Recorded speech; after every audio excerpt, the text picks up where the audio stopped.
ಎಲ್ಲರಿಗೂ ನಮಸ್ಕಾರ. ನನ್ನ ಹೆಸರು ಡಿ.ಎಂ. ಸೃಷ್ಟಿ. ನನ್ನ ಹೆಸರು ಎಚ್.ಜೆ. ರಂಜಿತಾ. 7ನೇ ತರಗತಿ, ಸರಕಾರಿ ಹಿರಿಯ ಪ್ರಾಥಮಿಕ ಶಾಲೆ, ದೇವಗುಂಡನಹಳ್ಳಿ. ನಾವು ಮಾಡುತ್ತಿರುವುದು ರಾಸಾಯನಿಕ ಸ್ಥಾನಪಲ್ಲಟ ಕ್ರಿಯೆ ತೋರಿಸುವ ಪ್ರಯೋಗ. ತಾಮ್ರದ ಸಲ್ಫೇಟ್ ಮತ್ತು ಕಬ್ಬಿಣದ ಸಲ್ಫೇಟ್ ಮತ್ತು ತಾಮ್ರ ಸ್ಥಾನಪಲ್ಲಟಗೊಳ್ಳುತ್ತದೆ.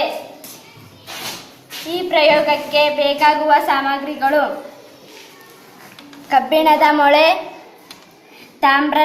ತಾಮ್ರದ ಸಲ್ಫೇಟ್ ಪುಡಿ, ಬೀಕರ್, ನೀರು.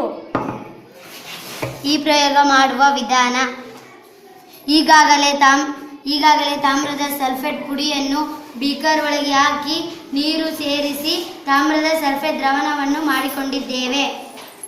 ಈ ಮೊಳೆಯ ಬಣ್ಣವನ್ನು ನೀವು ಗಮನಿಸಿರಿ. ತಾಮ್ರದ ಸಲ್ಫೇಟ್ ದ್ರಾವಣದ ಒಳಗೆ ಈ ಮೊಳೆಯನ್ನು ಮುಳುಗಿಸೋಣ. ಸ್ವಲ್ಪ ಸಮಯದ ನಂತರ ಈ ಮೊಳೆಯನ್ನು ಹೊರಗೆ ತೆಗೆಯೋಣ.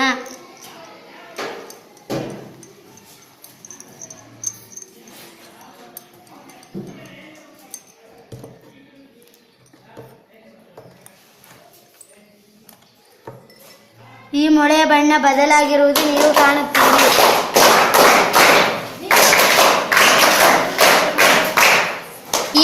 ಈ ಕಬ್ಬಿಣದ ಮೊಳೆಯ ಮೇಲೆ ತಾಮ್ರ ಬಣ್ಣ ಬಂದಿರುವುದು ನೀವು ಗಮನಿಸುತ್ತೀರಿ. ಇಲ್ಲಿ ತಾಮ್ರವು ಸ್ಥಾನ ಪಲ್ಲಟಗೊಂಡಿದೆ ಎಂದು ತೀರ್ಮಾನಿಸಬಹುದು.